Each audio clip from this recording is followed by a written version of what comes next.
फिर से स्वागत करता हूं आपके अपने YouTube चैनल कंसेप्चुअल मॉन्क पर। आज की वीडियो में हम एसएससी सीजीएल मेंस 2019 में जो क्वेश्चन आ सकते हैं उन क्वेश्चन को सॉल्व करेंगे और ये काफी ट्रिकी क्वेश्चंस हैं। तो चलिए गाइस शुरू करते हैं। शुरू करने से पहले मैं एक बात आपको कहना चाहता हूं, वीडियो अगर आपको अच्छी लगती है तो ज्यादा से ज्यादा लाइक और शेयर कीजिए और हमारे चैनल को सब्सक्राइब कीजिए। ये रहा फर्स्ट क्वेश्चन। एक डीलर 20% का प्रॉफिट अर्न करता है आफ्टर गिविंग 20% डिस्काउंट, लेकिन सेकंड कंडीशन क्वेश्चन में क्या दी हुई है कि वो 12 आइटम्स के कॉस्ट प्राइस पर 16 आइटम्स सेल करता है और वो फिर भी 20% का प्रॉफिट अर्न करता है आफ्टर गिविंग 20% डिस्काउंट। तो हमें यह बताना है कि प्रोडक्ट का मार्क प्राइस क्या है, उसने कॉस्ट प्राइस से कितना अप किया है प्रोडक्ट का मार्क प्राइस। चलिए शुरू करते हैं। सबसे पहले सीपी है आपका cost price and SP sales price. CP को मैं लेट कर लेता हूं 100 यूनिट और सेल्स प्राइस आपका कितना हो जाएगा 120 यूनिट, क्योंकि वो 20% का प्रॉफिट अर्न कर रहा है। तो जो प्रॉफिट अर्न करेगा वो सीपी पर अर्न करेगा। अगर सीपी 100 यूनिट है उसका 20% 20 यूनिट हो गया, वो ऐड कर देंगे तो एसपी आपका कितना हो गया 120 यूनिट। अब आते हैं सेकंड कंडीशन पर। सेकंड कंडीशन क्या है कि 12 आइटम्स के सीपी पर वो 16 आइटम सेल कर रहा है। 12 आइटम्स का जो कॉस्ट है वो 16 आइटम्स के सेल्स प्राइस के इक्वल है। तो sales price upon cost price upon sales price कितना हो जाएगा 16 अपॉन 12। इसको सिंप्लीफाई करेंगे तो कितना आ गया 4/3। जो सीपी है वो 4 है, जो एसपी है वो 3 है, तो उसको लॉस हुआ कितना 1 यूनिट का। और जो लॉस होता है या प्रॉफिट होता है वो किस पर होता है, हमेशा कॉस्ट प्राइस पे होता है। तो 1 यूनिट का लॉस हुआ कितने यूनिट पर 4 यूनिट पर हुआ। तो लॉस परसेंटेज हम कैसे फाइंड आउट करेंगे, लॉस परसेंटेज आ जाएगी आपकी 1/4 इंटू 100 इज इक्वल टू 25%। तो जो लॉस परसेंटेज है आपकी वो कितनी है 25%। और सीपी जो होगा वो 100% होगा, उसके ऊपर 25% का लॉस हो गया। तो एक्चुअल में एसपी कितना आएगा 75%। और एसपी मैंने क्या यहां पर फाइंड आउट किया था 120 यूनिट। ये जो 75% आएंगे कंपेयर करवाऊंगा एक एसपी, ये जो आपने फाइंड आउट किया है 100% में से 25% माइनस करके, और एक एसपी आपका ये है 120 यूनिट। 75% किसके इक्वल आ गया 120 यूनिट के। तो 1% किसके इक्वल आ जाएगा 120 अपॉन 75।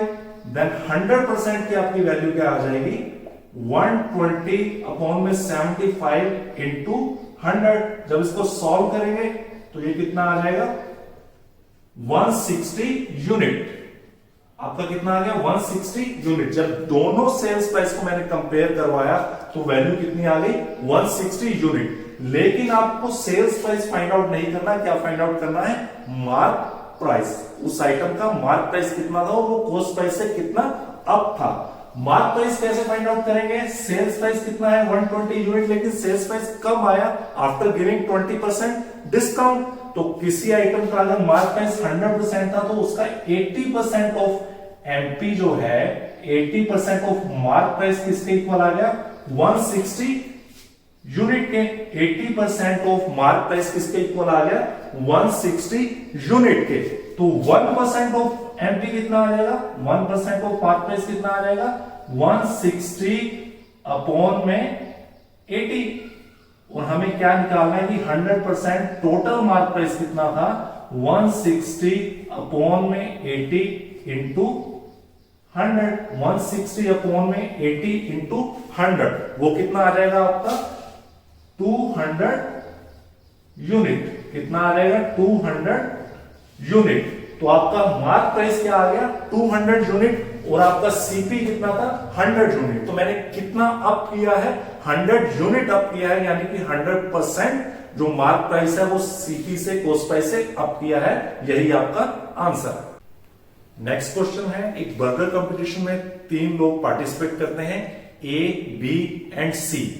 ए सी को 18 बर्गर से हरा देता है, इसका मतलब ए सी से 18 बर्गर ज्यादा खाता है और ए बी से 50% ज्यादा बर्गर खाता है। और बी सी से 5% अधिक बर्गर खाता है। तो हमें टोटल नंबर ऑफ बर्गर बताने हैं कि उन तीनों ने मिलकर कितने बर्गर खाए हैं। तो चलिए ए, बी एंड सी।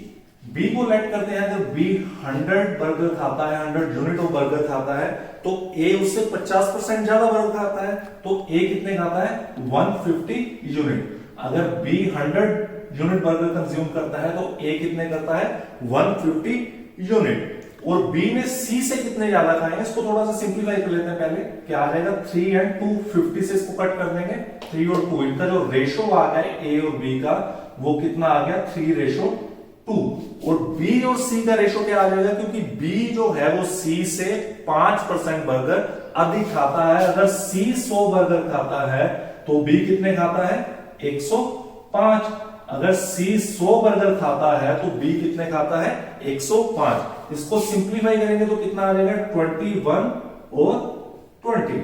5 से कट कर देंगे, कितना आ जाएगा? 21 एंड 20। अब इस 2 और 21 को कंपेयर करवा लेंगे, क्योंकि बी की तो सिंगल ही वैल्यू होगी, यहाँ 2 होगी, यहाँ 21 होगी। तो 2 और 21 को जब कंपेयर करवाएंगे तो इनका एलसीएम लेंगे। 2 और 21 का एलसीएम कितना आ जाएगा? 42। 2 और 21 का एलसीएम क्या आएगा? 42। तो इस पूरी इक्वेशन को 21 से मल्टीप्लाई कर देंगे और इसको 2 से मल्टीप्लाई कर देंगे। चाहे आप एलसीएम ले लीजिए, चाहे सिंपल ये चीज सीख लीजिए कि 2 है, 2 को 21 से गुना कर देनी है, 21 को 2 से गुना कर देनी है। तो 2 के साथ क्या था? 3 को भी आपको किससे गुना करनी पड़ेगी? 21 से, क्योंकि 2 को मैंने 21 से गुना किया है, तो 3 को भी 21 से गुना करनी पड़ेगी। और यहां पर अगर 21 को मैंने 2 से गुना किया है तो 21 के साथ वाले जो 20 लिखा हुआ था उसको भी किससे गुना करनी पड़ेगी? 2 से गुना करनी पड़ेगी। अब इनका कंप्लीट रेशो क्या बन जाएगा? ए, बी और सी का कंप्लीट रेशो 3 को 21 से मल्टीप्लाई करेंगे तो कितना आ गया? 63। 21 को 2 से या 2 को 21 से मल्टीप्लाई करेंगे तो कितना आ जाएगा? 42। देन 20 को 2 से मल्टीप्लाई करेंगे तो कितना आ जाएगा? 40। तो ए, बी और सी का रेशो कितना आ गया? 63, 42 एंड 40। अब आपको क्वेश्चन में एक लाइन दी हुई थी, फर्स्ट लाइन, कि ए सी को कितने बर्गर से हराता है? 18 बर्गर से। लेकिन जो आपकी यूनिट वैल्यू आई है वो कितनी आई है? 63, 40 से कितना ज्यादा है? 23। यानी कि आपकी जो 23 की वैल्यू है वो कितनी है? 18। 23 यूनिट की वैल्यू कितनी है? 18 बर्गर। 63 और 40 में कितना डिफरेंस है? 23 का जो आपका रेशो आया है। लेकिन क्वेश्चन में दिया हुआ था कि 18 बर्गर का फर्क है। तो इस 23 यूनिट की वैल्यू कितनी आ गई? 18। एक यूनिट की वैल्यू कितनी आ जाएगी? 18/23। और टोटल आपके यूनिट कितने आए हैं क्वेश्चन में? क्वेश्चन में आपके कितने यूनिट आए हैं? 63 प्लस 42 प्लस 40। 63 और 42 कितना हो गया? 105। एंड 105 और 40 कितना हो गया? 145। टोटल कितना हो गया? 145। तो टोटल आपके बर्गर कितने आ जाएंगे? 23 से 5 से कट जाएगा, 18 को 5 से गुना करेंगे 90। तो टोटल बर्गर कितने आ गए? 90। यही आपका आंसर है। ए, बी और सी ने मिलकर कितने बर्गर खाए हैं? 90। Next question. एक मर्चेंट है, वो किसी आइटम को 20 रुपए में बाय कर सकता है और उस आइटम का जो प्राइस है वो मार्केट के ऊपर डिपेंड करता है। अगर मार्केट में नंबर ऑफ टर्म्स कम हो जाती हैं तो आइटम का प्राइस बढ़ जाता है, अगर आइटम्स ज्यादा होती हैं तो प्राइस कम हो जाता है। फिर उसने वो आइटम सेल कैसे की? पहली आइटम उसने 2 रुपए की बेची, फिर 4 रुपए की, फिर 6 रुपए की, फिर 8 रुपए की, और ऐसे 2-2 रुपए बढ़ाता गया वो अपने आइटम का प्राइस। और टोटल 40% अर्न करना चाहता है वो अपने कॉस्ट प्राइस पे। तो उसे कम से कम कितनी आइटम सेल करनी पड़ेगी, हमें ये बताना है। तो सबसे पहले नंबर ऑफ आइटम्स मुझे नहीं पता, लेकिन कॉस्ट प्राइस पता है कितना है? 20। तो उसको नंबर ऑफ आइटम से मल्टीप्लाई कर देंगे तो टोटल कॉस्ट प्राइस कितना हो गया? 20n। कॉस्ट प्राइस क्वेश्चन में दिया हुआ है 20 और number of terms find out करनी है तो उसको n से मैंने मल्टीप्लाई कर दिया, तो टोटल कॉस्ट प्राइस कितना आ गया? 20n। अब आगे बढ़ते हैं। फर्स्ट आइटम उसने कितने रुपए की बेची? 2 रुपए की। नेक्स्ट आइटम 4 रुपए की, फिर 6 रुपए की, फिर 8 रुपए की, और ऐसे n तक जाएगी वैल्यू। इस 20n पर वो कितना प्रॉफिट अर्न करना चाहता है? 40%। 20n पर वो कितना प्रॉफिट अर्न करना चाहता है? 40%। तो 140 इसका निकाल लेंगे, 140% कितना हो जाएगा, 0 से 0 कट गई, तो ये 28N आपका क्या आ गया, सेल्स प्राइस। अगर उसका टोटल कॉस्ट प्राइस 20N है तो आफ्टर 40% सेल्स प्राइस हो जाएगा, कितना हो जाएगा, 28N। अब ये जो आपका टोटल सम आना चाहिए ये 28N से ग्रेटर देन इक्वल टू आना चाहिए। ये जो आपका टोटल सम, क्योंकि यहां भी वो आइटम्स बेच रहा है और ये आपका एसपी आ गया है कितना, 28N, तो आपका जो टोटल सम आना चाहिए वो 28N से ग्रेटर आना चाहिए या उसके इक्वल आना चाहिए। यहां से हम 2 कॉमन ले सकते हैं, तो अंदर क्या आ जाएगा, 1 2 3 4 और up to n terms. Sum of n terms का फॉर्मूला में सबको पता है क्या होता है, n into n plus 1 by में 2, और एक 2 आपका बाहर है, तो ये 2 से 2 कट जाएगा, ये किसके इक्वल टू ग्रेटर है, 28N के। यहां से एक बार नोट कर लीजिए, फिर इसको रब करूंगा मैं, n into n plus 1 greater than equal to किसके आ गया, 28N के। अब नेक्स्ट इसको कैसे सोल्व करेंगे, n square plus n greater than equal to 28N equal to के इधर ले आएंगे, तो n square plus n minus 28N greater than equal to 0, n square minus 27N greater than equal to 0। इसमें से n कॉमन ले लेंगे तो अंदर क्या रहेगा, n minus 27 greater than equal to 0। इसका मतलब ये है कि या तो n 0 के इक्वल है या n 27 के इक्वल है, तो 0 तो हो नहीं सकता क्योंकि उसने आइटम सेल की है, तो आंसर आपका क्या आ जाएगा, n माइनस 27 को जब ग्रेटर देन इक्वल टू 0 के रखेंगे तो n की वैल्यू कितनी आ जाएगी, 27। तो उसने कितनी आइटम सेल की हैं, 27 आइटम उसने सेल की। नेक्स्ट क्वेश्चन, 5 पर्सन है, A B C D और E। A B से 25% ज्यादा अर्न करता है, C A से 25% ज्यादा अर्न करता है, A D से 20% ज्यादा अर्न करता है और E A से 20% ज्यादा अर्न करता है। लेकिन क्वेश्चन में इंफॉर्मेशन दी हुई है कि जो पांचों अर्न करते हैं वो इंटीजर वैल्यू है, यानी कि कोई भी पॉइंट में नहीं है, वो प्रॉपर इंटीजर है और 100 से लेस है, यानी कि 100 से छोटे हैं, 100 रुपीज से कम है, और पांचों क्या है, इंटीजर वैल्यू है। तो इसको कैसे सॉल्व करेंगे, देखिए, A B C D E fraction value लिखूंगा मैं यहां पर, क्योंकि A B से कितना ज्यादा अर्न करता है, 25%। अगर B 100 है तो A कितना है, 125। अगर B 100 है तो A कितना है, 125। इसको सिंप्लीफाई करके हम क्या लिख सकते हैं, 5 और 4। अगर B की वैल्यू 4 है तो A की वैल्यू कितनी है, 5 है। अगर B की वैल्यू 4 है तो A की वैल्यू कितनी है, 5 है, क्योंकि 25 से सिंप्लीफाई कर देंगे इसको। नेक्स्ट पार्ट आते हैं, नेक्स्ट उसने क्या कहा कि C A से 25% अधिक अर्न करता है। अगर आप 5 को 25% अधिक करेंगे, 5 का 25% एक्स्ट्रा लिखेंगे तो ये कितना हो जाएगा, 6.25।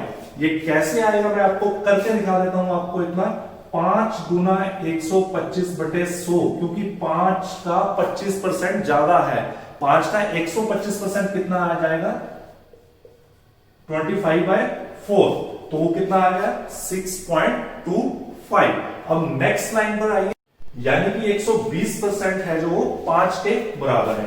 120% किसके बराबर है, 5 के, और 100% किसके बराबर आ जाएगा, 5/120 और मल्टीप्लाई में 100।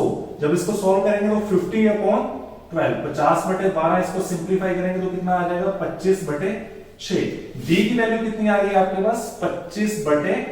ए की वैल्यू 5, बी की वैल्यू 4, सी की वैल्यू 6.25, डी की वैल्यू 25/6। अब जो ई है वो ए से 20% ज्यादा अर्न करता है। ए की वैल्यू 5 है, 5 का 120% यानी कि 20% ज्यादा कितना आ जाएगा, 6 आ जाएगा। अब इनका एलसीएम लेके इसे सॉल्व कर लेंगे। 6 एलसीएम लेंगे तो यहां कितना आ जाएगा, 30, 24, 37.5, 25 एंड 36। अब इस क्वेश्चन में जो कॉन्सेप्ट है, जो लाइन दी हुई है, और अगर आप देखेंगे तो वहां लिखा हुआ है कि ये सारी वैल्यू क्या होनी चाहिए, इंटीजर होनी चाहिए, लेकिन जो 37.5 है ये हमारा इंटीजर नहीं है, ये फ्रैक्शन वैल्यू है, पॉइंट में है। तो पॉइंट खत्म करने के लिए हमें क्या करना पड़ेगा, इसको इंटीजर बनाने के लिए 2 से गुना करनी पड़ेगी। 2 से गुना करेंगे तो a 60 हो गया, b 48 हो गया, ये 75, 50 एंड 72। a कितने अर्न करता है, 60 rupees, b 48 rupees, c 75 rupees, d 50 rupees और e 72 रुपीज।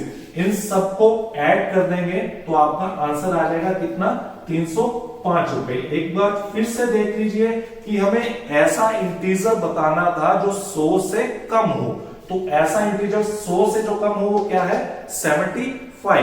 क्योंकि अगर 37.5 को इंटीजर, नेक्स्ट इंटीजर हमें बनाना है तो 4 से मल्टीप्लाई करना पड़ेगा जो 100 से ज्यादा हो जाएगा। तो आपका जो आंसर आएगा 305 रुपीज इन सबको ऐड करके। नेक्स्ट क्वेश्चन, एक एग्जामिनेशन में 3 पर्सन है, रमा, अंजलि और मोहन।